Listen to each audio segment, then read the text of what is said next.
And we're live. It is Wednesday, the second day of July, a day that has not yet been christened by the UN General Assembly for any value, community, or product or anything else. It is unclaimed territory. If you want to go to the General Assembly and petition for this to be International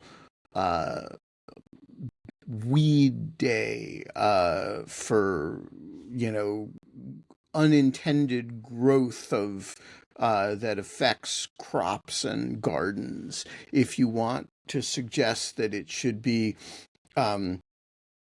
International Make Fun of the President Day for whatever country you live in. If you want to suggest that it should be International Sloth Day to give relevance to the sloth shirt that I am wearing and the fact that some days we need to, just chill out and not do the things that are on our plates.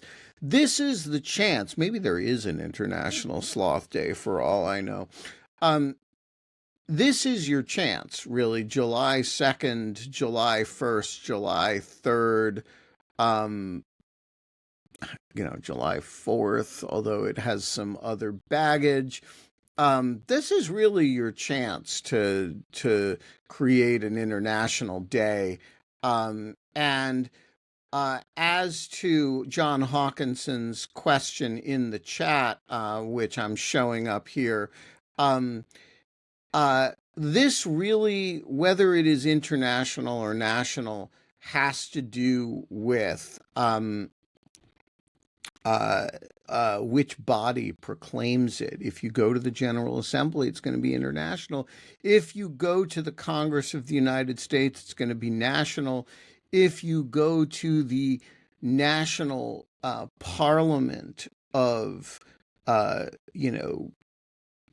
Finland, it's going to be a Finnish National Day. And as to how we missed Canada Day, there is an answer to that question. Yesterday was Canada Day, and Alicia did not show up on the show, though she is back from her vacation. She did not show up because she knew I was going to have a guest, and Ev did not show up. And when nobody from a country shows up on the show, we retaliate against that country by not mentioning its national day. And so Canada Day got boycotted yesterday. Apologies to all Canadians who are not Ev or Alicia, but your national representatives on Dogshirt TV fell down on the job. It was their job to come represent Canada Day. They didn't do it. And so the question was really, was Ben Weisner going to raise the question sua sponte? And the answer, it turns out, is no. And that is why Canada Day did not get observed on Dogshirt TV. Folks, the sun is not shining, and that is a good thing because DC needed some hard rain. The hard rain came. It's wet as hell out there. It's a delightful temperature. The birds are chirping. It's gonna be a great freaking day. And you are watching Dogshirt TV. It is a goddamn revolution in morning television. And one of the revolutionary features, of which, I should remind people there are many, is that sometimes we go off on these jags, like what it is the International Day of, and then the UN General Assembly throws us a curveball and does not bother to declare July 2nd the International Day of anything. And another one of the revolutionary features is that because I have this other life where I run a nonprofit media organization. I can ask my staff to show up on the show. And it's not that they're not allowed to say no, it's that it's just a little bit awkward for them to say no. And so they tend to show up. Um, and hence we have a fabulous guest today, Tyler McBrien, or as we call him at Lawfare, Spicy Tyler. And Tyler, welcome back to Dog Shirt TV. So here's the question. If we put you under sodium pentothal and asked you, are you here under duress because this is sort of the kind of thing that you kind of can't say no to Wittis about, even though people manage to do it? Or are you here because it's actually fun to be on Dog Shirt TV? And we promised you there would be no professional retribution or judgment. What's the truth? Yes. Well put. Um, uh, Also, I gotta say, I think you're wrong about today not being a day. I went to nationaltoday.com. It's a lot of days today. It's a World UFO Day. It's I no, Forgot Day. It's National Anthem and Flag Day in Curacao. It's National Disco Day. So this is a big day. July 2nd is a big day. well, okay, but it's not a UN General Assembly designated day.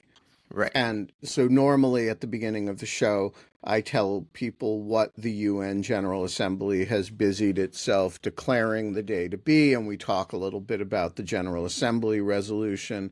The next designated day is the 5th, and I can't remember what it is. I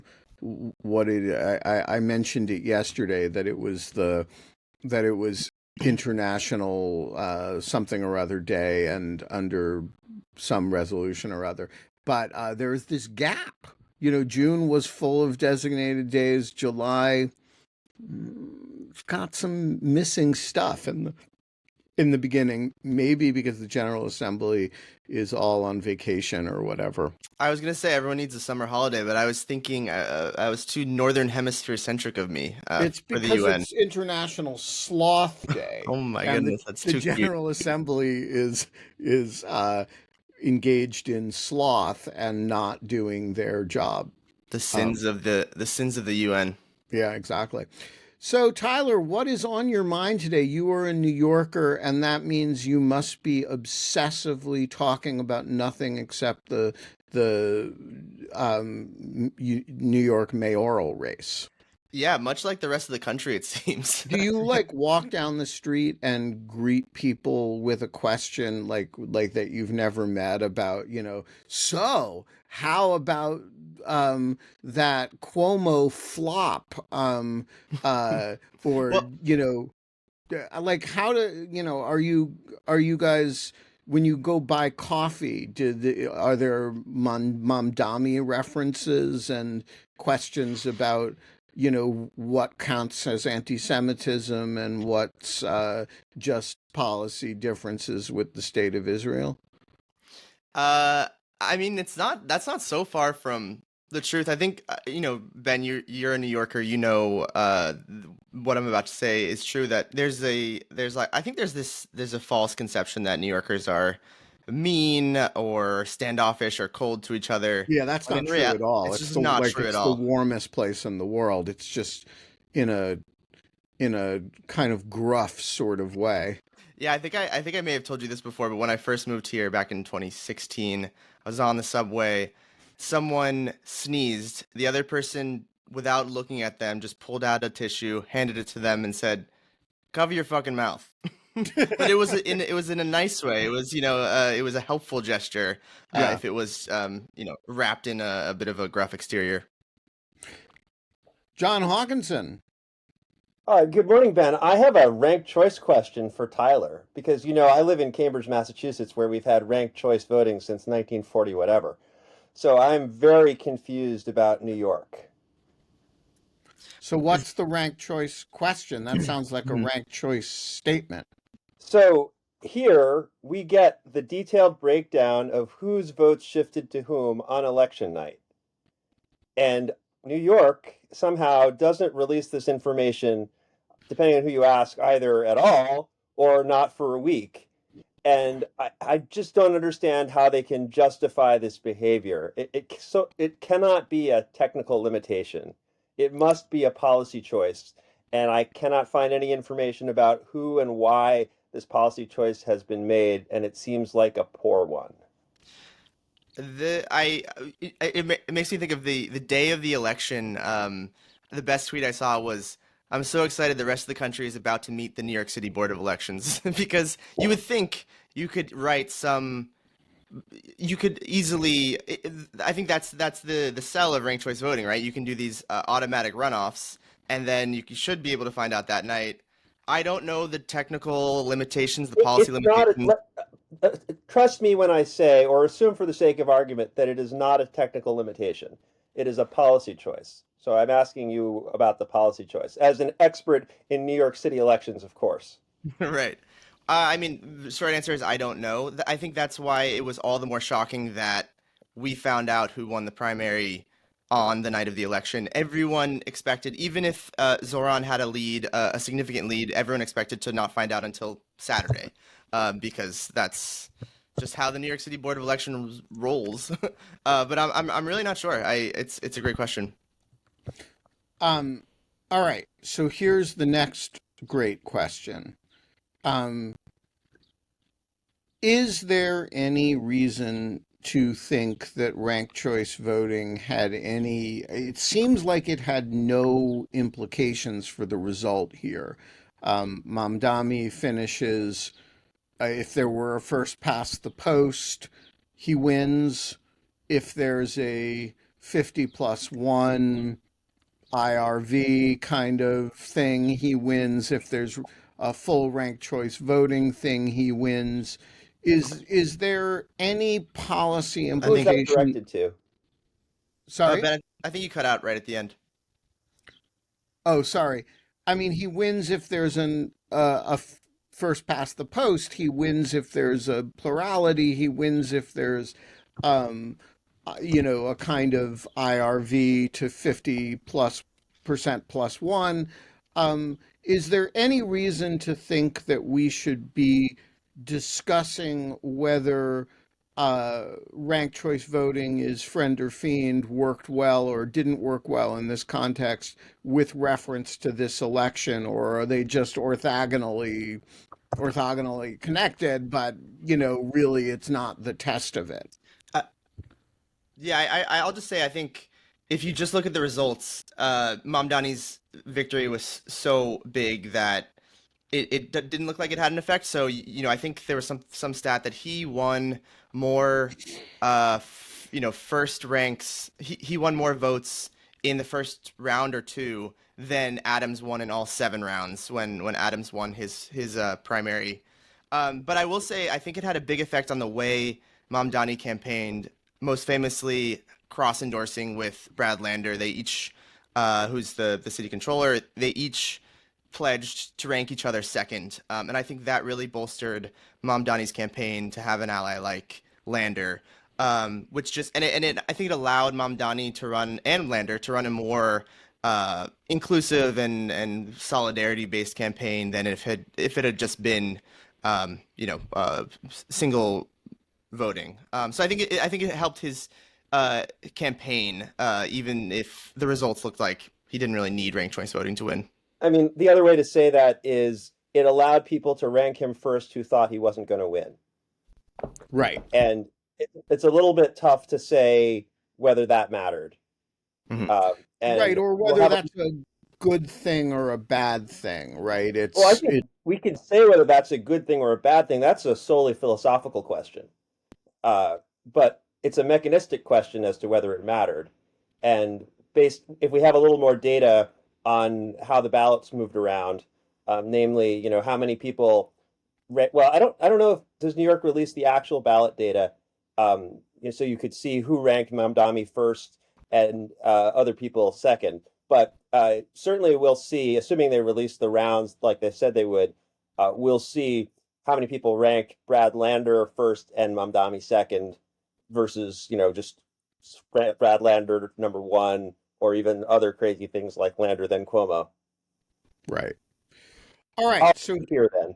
Unless you have other questions about Cambridge or ranked choice voting, I should stick around for. no, I mean, I do have a next New York mayoral question, but it's not about Cambridge or ranked choice voting. So here's my question, Tyler. Why does the rest of the country give a shit who the mayor of New York is? I've been puzzling over this because I deeply don't care. You know, I'm like, I don't care who the mayor of Portland, Oregon is. I don't care who the mayor of Miami, Florida is.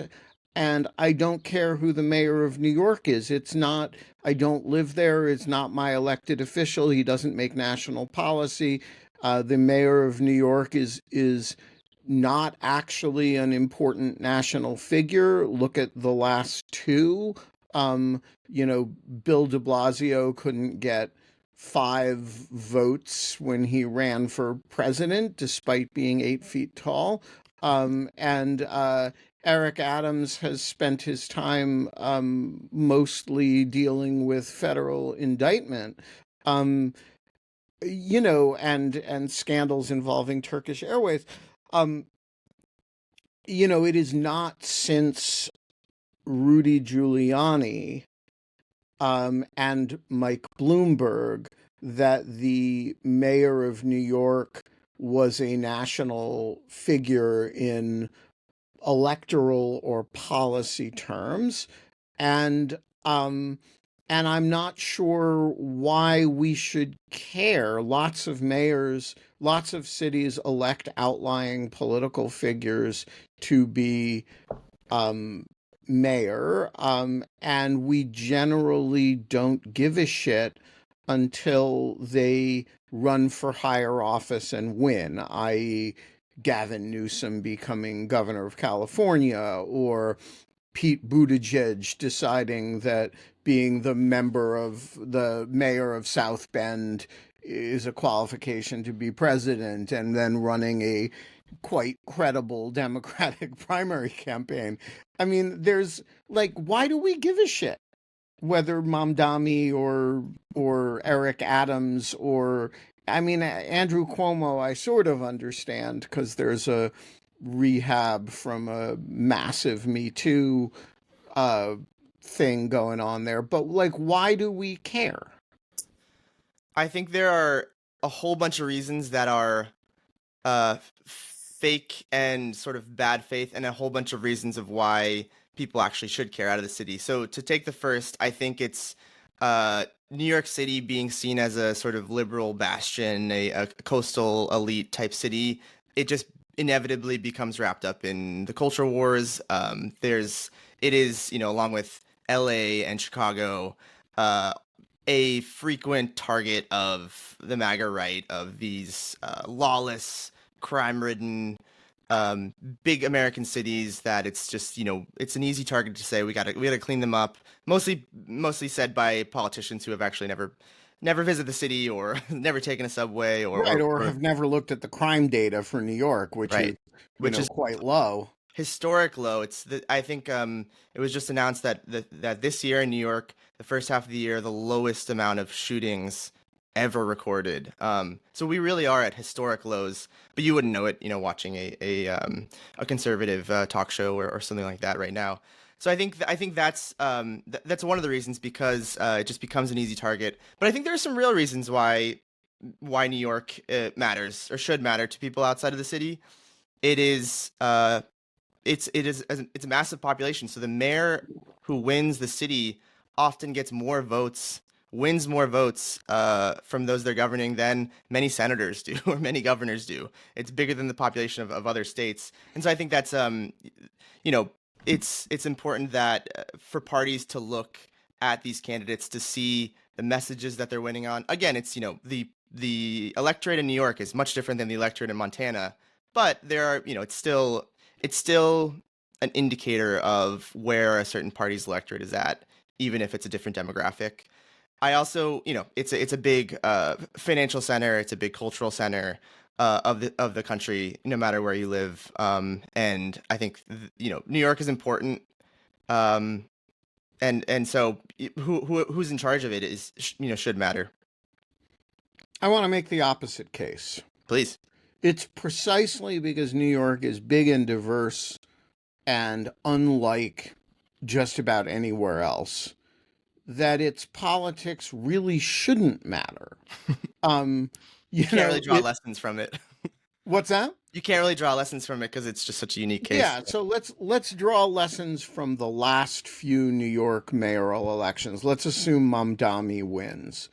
And the conclusion from that is Muslim Democratic Socialist viable as, a viral popular candidate. False. Anywhere but, New York and maybe a few other places. And not actually, ironically, because of the Muslim part, right?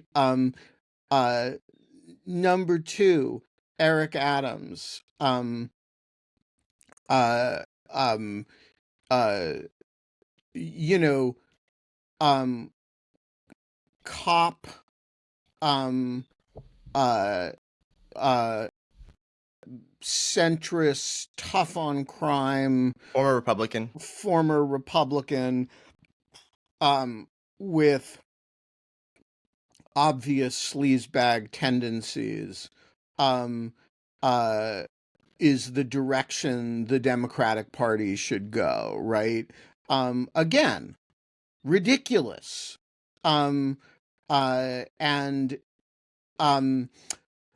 then go back to Bill de Blasio, who's kind of everybody forgets about, but is, a kind of similar figure in some ways to Mamdani, which is to say,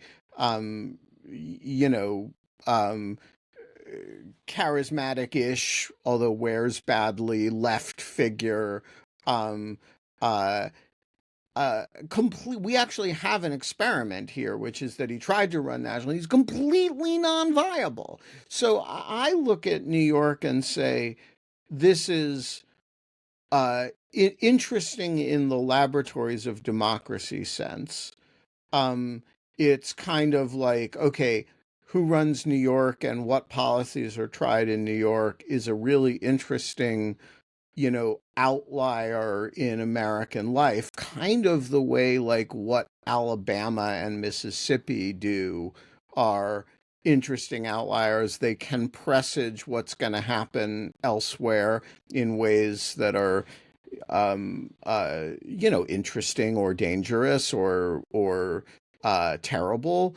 In New York's case, I'll reveal my policy preferences here, interesting and sometimes dangerous and sometimes terrible and sometimes great, but it's not a bellwether of anything. What may be a bellwether of anything is New Jersey.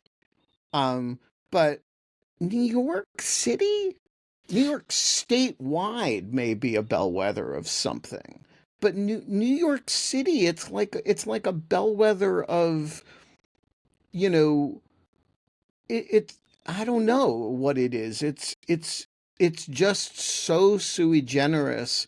It's like a country unto itself, and it's not going to tell you anything about where America's headed. I suspect it's somewhere in the middle. Don't want to lean too far into New York exceptionalism, because I think it's even more absurd when we see during during the presidential election, for example, you have Steve Kornacki zooming in on one rural Pennsylvania county and saying like, Right. so This goes is this the one, yeah, right? exactly, Because, this determines it all. It's 3% higher than it was 4 years ago for the Republican, and that means the entire country I've is seen shifting. enough. Yeah. So I think that's even more ridiculous, and I'm not saying that you're advocating for that either. But if you look at I the love Steve ways, Kornacki, by the way. me too, yeah. And I think it is very rare that a single piece of technology is more tailored and more associated with an individual human being than that board where you can zoom in on the precinct level, returns is associated with that Steve Kornacki sleepless energy, manic energy on election night. I think like that board was, I love that if you think about humans and machine as kind of cyborg, that's one of my favorite cyborgs that exists. There's another piece of technology that I also associate with him, and that is Red Bull, because I think the energy drink is also the secret ingredient there. Yeah. Um, but I was saying, I think because it is a large and diverse enough population, I think you can draw a lot of lessons, especially when looking at when comparing to previous elections. So Zoran Mamdani released a pretty amazing video yesterday in which it's like 5 minutes. He really gets into the nitty gritty, district by district of here's a district that went for Trump by X number of points. Here's what we wanted by. Here's a district that went Eric Adams. Here's what we wanted by. Here are the places that Cuomo won. So you can see what he's doing is that he's trying to make the case that his message is a winning message for the Democratic Party. I think his designs are larger than New York, and he really wants the Democratic Party to follow his lead there, and he's making the case by saying, we're winning over Trump voters, we're winning over Cuomo voters or Eric Adams voters, and New York is a large enough and diverse enough sample size that we can extrapolate across the country. Again, I Okay. don't think it's too far in either way. So I want to say that I think that argument is very bad. Not bad in a moral sense, just like a weak argument. And the reason is that he's running against, since all other candidates round to zero, he's running against a criminal and a serial sex abuser. Um, uh, and so you can inflate your numbers a lot with just about any message. Because I would have voted for him, but not on the basis that I have any sympathy with his message. Then why did Kamala Harris lose? She had the same kind of opponent. Well, I don't say it's impossible Yeah. to lose, but look, if you're running against Andrew Cuomo, and there are a lot of people like me who will not vote for Andrew Cuomo as a matter of principle. And by the way, I don't vote for felons as a matter of principle, even if the Justice Department has dropped the charges in a corrupt deal, maybe especially if.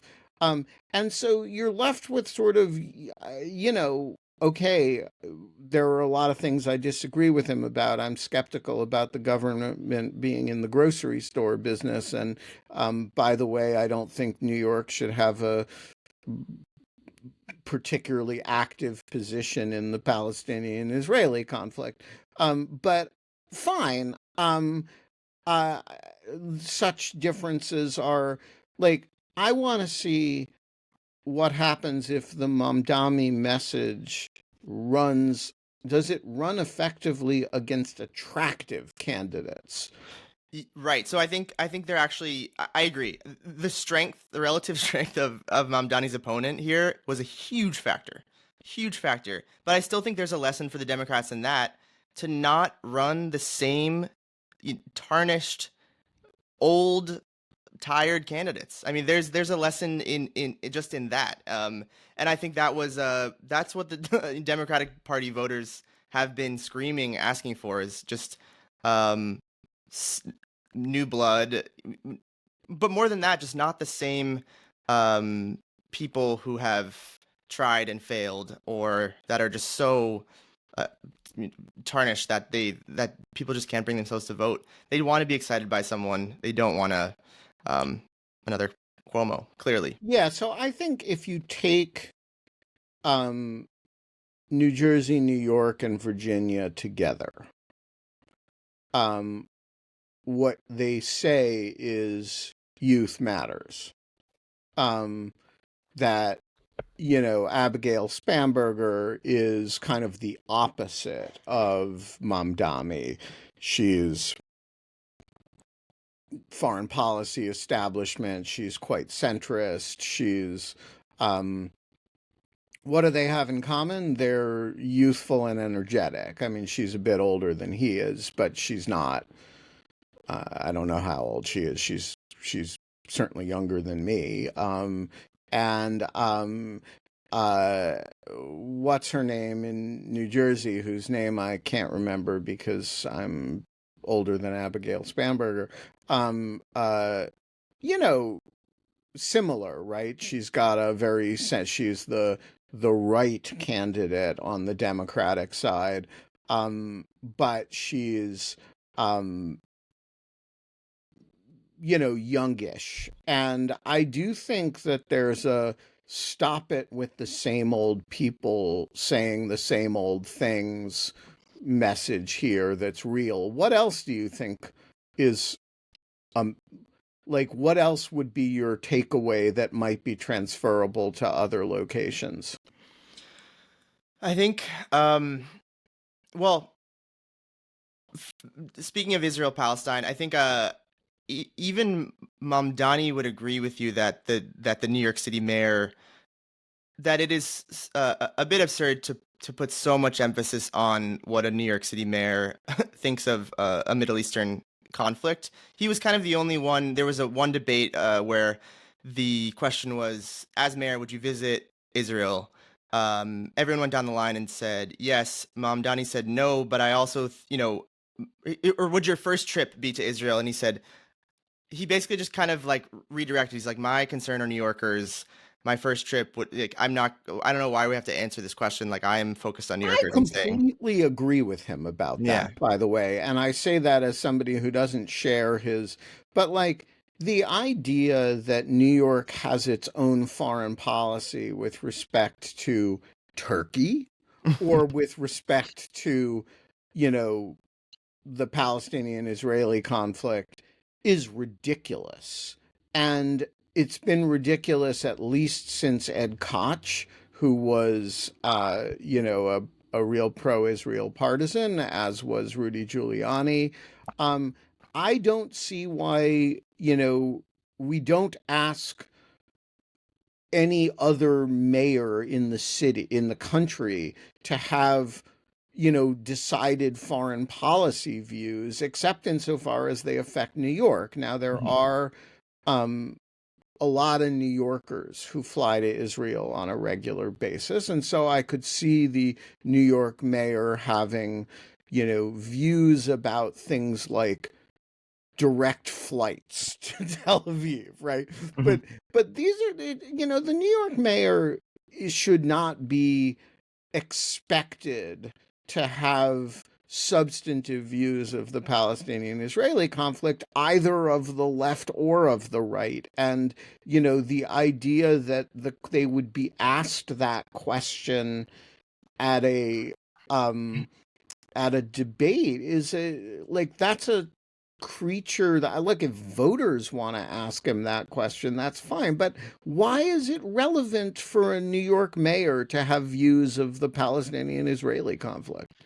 I agree, and just in foreign policy in general, ideally a mayor would be well versed in the world, but that their focus would remain on the city. It's not like New York is a border city, for example. Like it's not San Diego where you'd have to also have a strong opinion on immigration and interactions with another country across the border.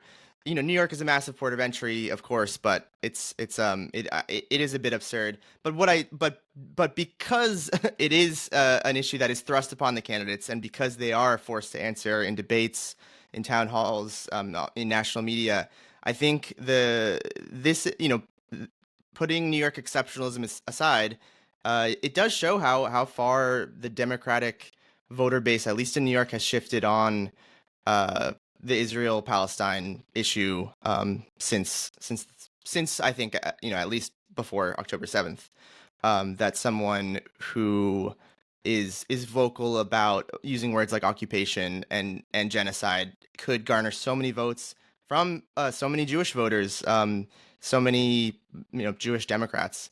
That again, I think it helped that he was allied with Brad Lander, who is not only like a young like lefty Jewish man, but kind of like an avuncular, older middle-aged Jewish man. I think that helped as well. But I think it should be seen as something of a bellwether of how Democratic voter views are shifting on Israel. All right, so let's actually talk about Jewish voters in New York, because uh, my assumption is that Jews who don't wear kippot or are the Jews we're talking about when we talk about Mamdani attracting a lot of Jewish votes. What do we know about the demographics of the Jewish vote in New York? How much of it is split by Orthodox, non-Orthodox, and how much of it is split by age? So I'll caveat this by saying I think when people are making assumptions about the Jewish vote in New York, they're using proxies like neighborhood. I saw some. It's a pretty good proxy, actually, because the Jewish community in New York is, I wouldn't say in Manhattan, super densely concentrated by neighborhood, and I wouldn't say in the non-Orthodox community is super densely concentrated by neighborhood. But boy, in the Orthodox Mhm. community, which is driven by you have to be within walking distance of your synagogue, you have a kind of natural, if you see a big turnout for Mamdani in Crown Heights, it's hard to do that without Jews. Yeah, you're right. It's much, much, much easier to do that with ultra Orthodox communities. So much so that you And see, even regular Orthodox right, right. communities. And so much so that you see people zooming in on a map of somewhere in Crown Heights or Williamsburg, Brooklyn, where there's like 6 votes for Mamdani, and someone's like, "Who are these 6 Hasidic people that are voting for Mamdani?" I want to get to them. What I want to like pick their brain because it is so, It's so specific. All exactly. right, so with the caveat that no one's done, released comprehensive exit polling yet or subsequent polling, what do we know? Okay, well, first of all, in the aggregate, Mamdani's win is so big that I think you can safely assume that he did win quite a few Jewish voters, just given I think the Jewish population of New York is like 12%, something around there. So I think you can make like big number assumptions just based on the size of his win. Then you can break it down by neighborhood. So I think a lot of people were talking about, for example, the Park Slope vote.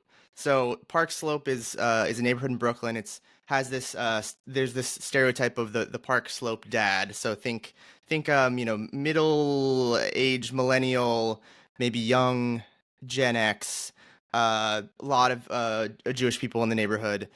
So that people are using that to extrapolate that Mamdani didn't just win with the Gen Z millennial Jewish vote, but that he may have also captured some of the older vote who would In go other words, for he Lander. didn't just get the Tyler McBriens, he must have gotten Exactly. some of the Ben Wittises too, Exactly. right? But then of course you look at the two, basically the only two, or two of the few neighborhoods in Manhattan that Cuomo won. It's the Upper West Side and the Upper East Side. I think even non-New Yorkers know that there's a stereotype that a lot of older Jewish people live on the Upper East and the Upper West Sides. Um, Well, and not to mention that the Upper West Side is uh, reasonably densely Orthodox. right. Um, and I think Upper East Side less so. But, you go to the neighborhood I grew up in, and there are a lot of Orthodox people, not ultra Orthodox, you know, but there's a lot of kosher restaurants there. And so I think it's consistent with the idea that secular or non-Orthodox Jews are open to Mamdani to some degree. But once you get into the Orthodox community, it's like, forget about it. And we were talking about lessons earlier. I think another lesson, again, New York exceptionalism aside, is that even I think you can safely assume that there were many Jewish voters who vehemently disagree with Mamdani on his stance on Israel. If he's, they are certain, let's call them liberal Zionists, who, despite Mamdani's stance on Israel, they still voted for him, kind of butting up against the assumption that Jewish voters are, single issue voters, and they care about Israel over all else, over affordability, over other issues, and I just think that's just not true in I most mean, I cases. gotta say, like, as somebody who does not share his priors on all kinds of things related to the Middle East, I would have voted for him for the simple reason that Cuomo is completely unacceptable and nobody else in the field is viable. And Right. so, right, like, And the other viable candidate himself, Brad Lander, I would say maps onto Mamdani's Israel views. I want to say 80%. He's right, but yeah. since they're cross endorsing anyway, the difference between them is it's not all that significant. But I would have looked at it and said, okay, like the guy doesn't represent what I represent on a bunch of things. By the way, I'm not sure it's a crazy, terrible message to send to Netanyahu, leaving aside the merits of Mamdani's position, that the molten core base of U.S. Jewish voters is sufficiently disgusted, turned off, upset, whatever word you want to use, by your government's position, that they're willing to support in reasonably large numbers somebody that that your people domestically call an anti-Semite, by which they really mean he doesn't like um, your government's policies. Um, I think that's actually an interesting and not unsalutary message for New York voters, and specifically New York Jewish voters, to send to Netanyahu. Yeah, and I think again, Brad Lander's cross endorsement here is pretty instrumental. It's if you call Mamdani an anti-Semite, you also have to call Lander an anti-Semite, because they share almost all the same views on Israel. And I think I'm sure some listeners have seen the calls for, after Mamdani's victory was declared, the calls for Jews to evacuate New York. There's a lot of people saying that New Yorkers are unsafe, and I think that's a lot of on the Cuomo side, and then you the split screen with Mamdani and Lander having like a Jewish Muslim alliance, an inclusive message, a we all make each other safer message, I think really resonated with people vis-a-vis Cuomo's sort of divide and conquer rhetoric, and I mean I hope the Democrats take a lesson from that. All right. So, what else should we be thinking about this? I think the other big message from this is that, which shouldn't be a surprise, but really manages to be one anyway, is that charisma uber alles. Um, and whether it's, Mayor Pete, white gay guy in South Bend, Indiana, who's good on Fox News and did a creditable job running, the transportation department, or whether who seems to be running ahead of Kamala Harris in Democratic primary polls, to AOC, to the Alyssa Slotkins and Abigail Spambergers, who are fairly conventional centrist politicians, to this guy. It just matters what your presence is. And I don't know why that's a controversial idea, that the personality of the individual really matters. But boy, the personality of the individual seems to really matter. Yeah, I think one thing that sort of bothered me about the discourse this election cycle is you have a lot of political commentators who may disagree with Mamdani on everything, and are a bit rattled by his win, but they still sort of have this, you got to hand it to him on his campaigning. And so they'll say things like, his policies aside, you got to really respect the way he ran a campaign. But I think that's completely backwards. I think, politicians can promise whatever they want on the campaign trail, but it is some indicator of how they will govern and how they, will connect with voters. You have, something like Mamdani gets a car bomb death threat, which was clearly whoever made the death threat. I don't want to, make light of it because it was a very credible and scary and Islamophobic death threat. But it was clearly that this person was not a New Yorker because Mamdani doesn't have a car. Most New Yorkers, or a lot of New Yorkers, don't have a car. But the day after he received this horrible death threat, he decided to walk the length of Manhattan to just talk to people. He started from the very early in the morning and he ended in the evening to just go out into the. It's a long walk. It's like a long 15 walk. miles. Again, it's like energy.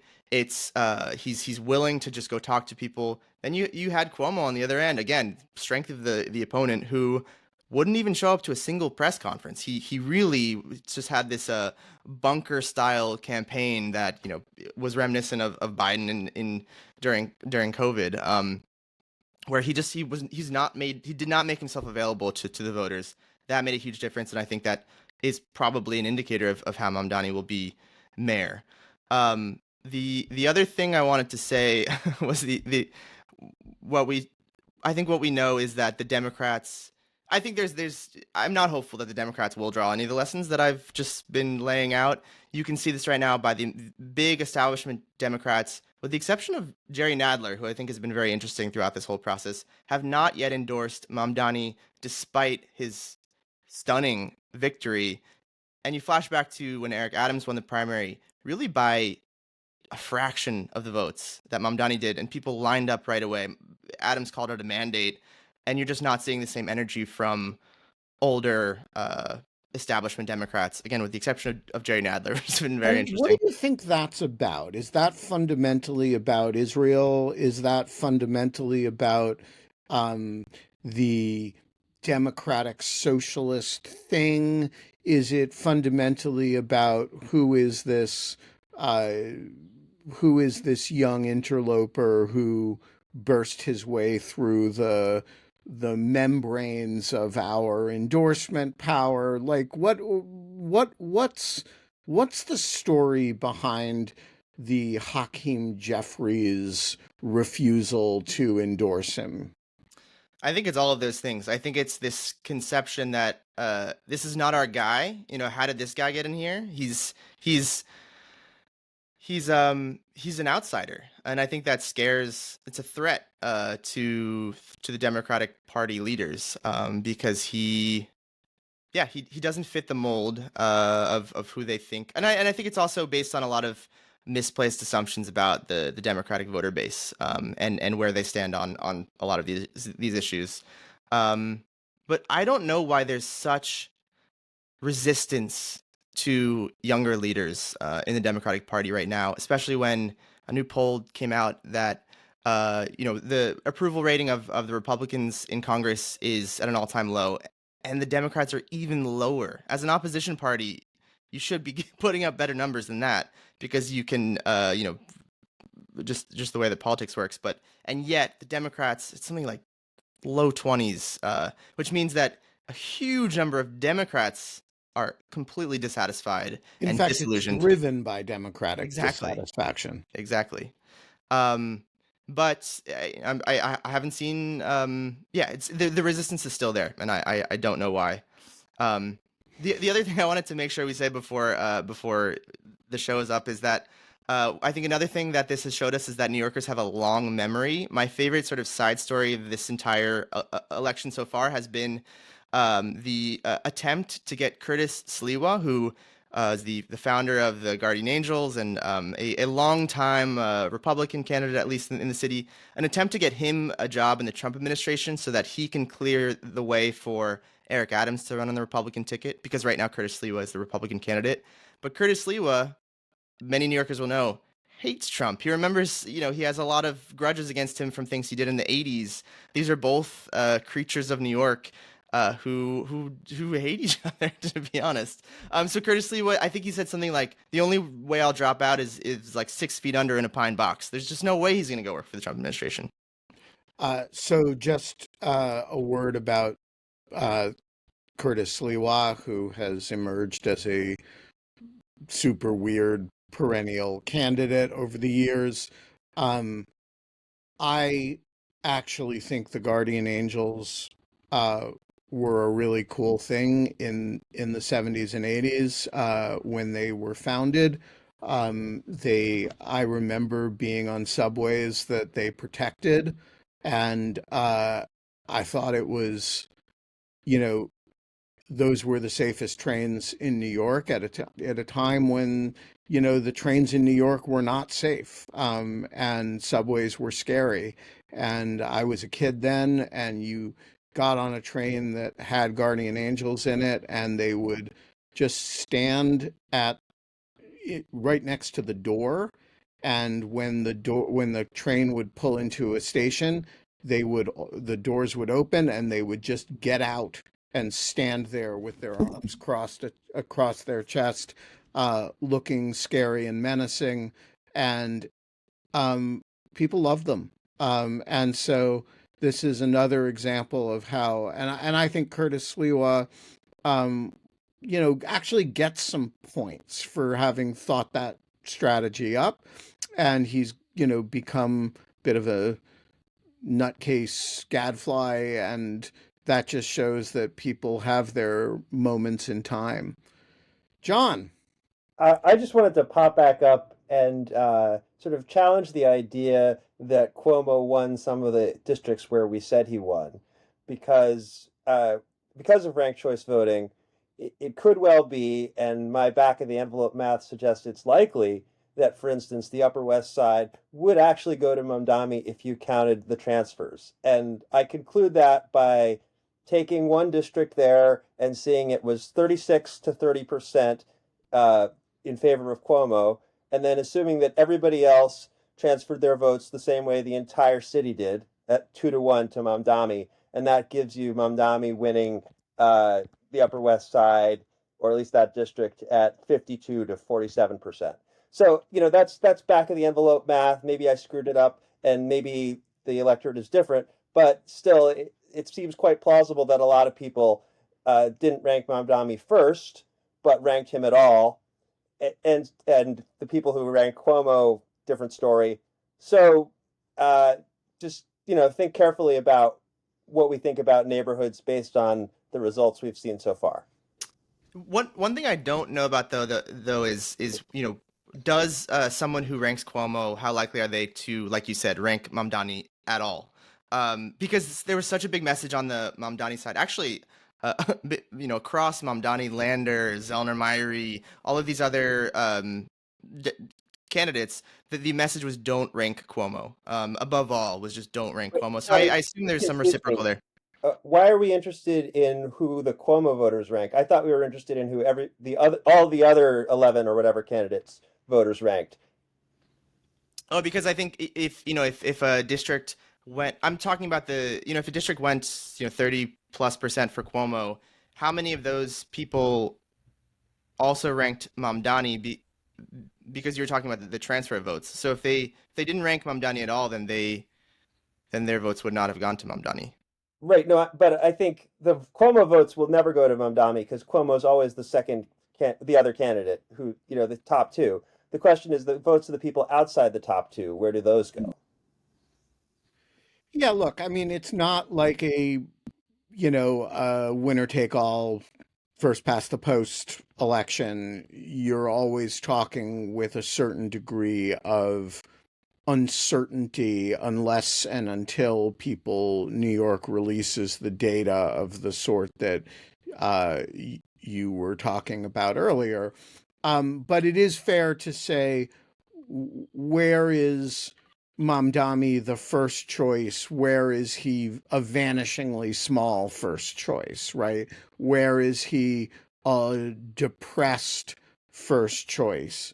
Um, and as long as I don't have a problem with talking about it that way, as long as you keep in mind that as John points out, things get very strange um, once you start figuring in second choices, particularly and third, particularly across mass populations, and this really is a mass population. All right, we've got 5 minutes left, Tyler. Tell me something interesting.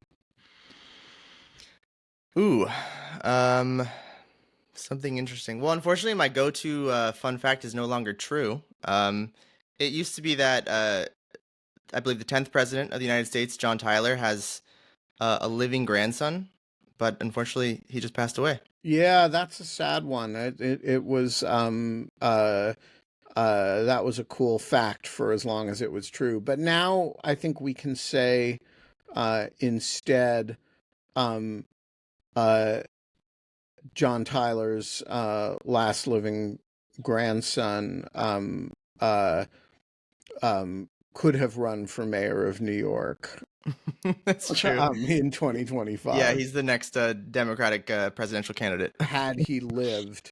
Um, uh, all right, what else is on your mind this morning? Hmm. Well, I mean, the election has been taking up a lot of space in my head.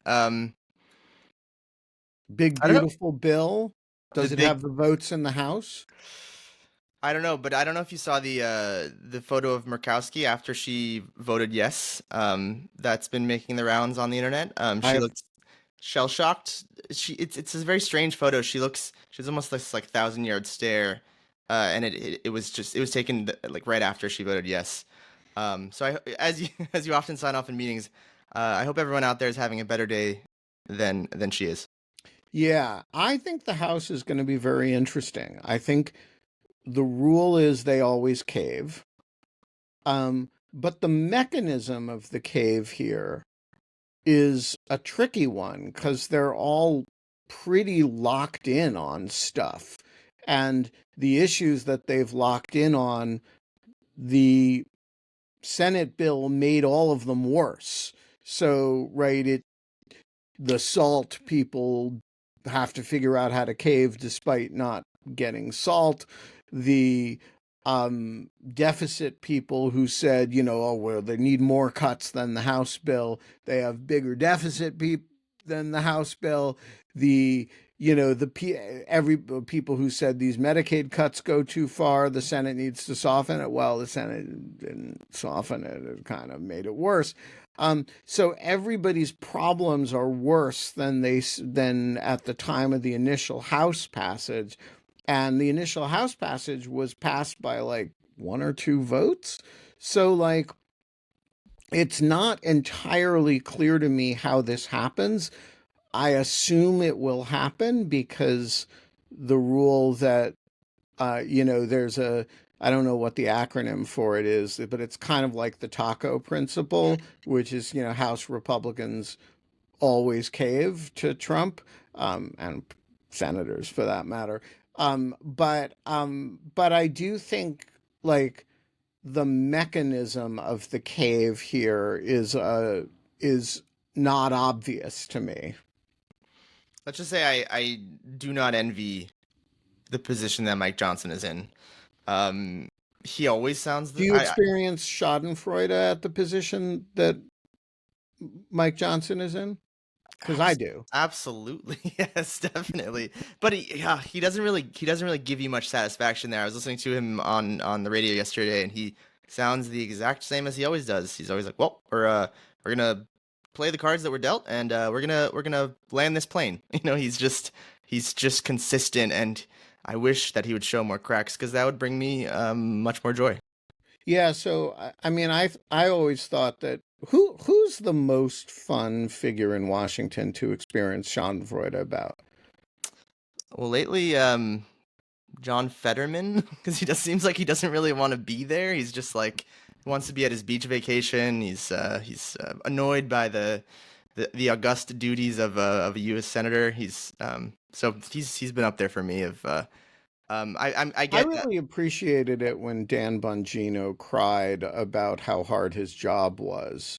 I thought that was you know, a classy thing to do, and I was uh, I enjoyed his pain, I think is the right way to express it. I enjoyed his pain and Kash Patel's pain when they had to go on Fox News and explain that really QAnon doesn't really exist. Like they went into the files and now they have the keys to the building and they haven't really found anything. And so Yeah, and that Epstein guy really does seem to have killed himself. exactly, yeah, and so that's brought me a lot of joy. We are going to leave it there on a subject of joy. If you have a person whose pain in Washington you particularly enjoy watching, leave it in the comments on Dogshirt Daily. We're going to discuss um, enjoyable Schadenfreude pain more on the show. I think when bad things happen to bad people, it's a matter that we should all get pleasure out of. Folks, we're going to be back tomorrow. I'm not sure who the co-hosts are going to be. Not sure who the guests are going to be, but you'll be there, and I'll be there. Maybe Tyler will show up again. Good to see you, Tyler. Zoran Mamdani should come on Dogshirt TV. I'm just putting it out there. Yeah, reach out to him. Tell him anytime. Give him the link. Thank you, Ben.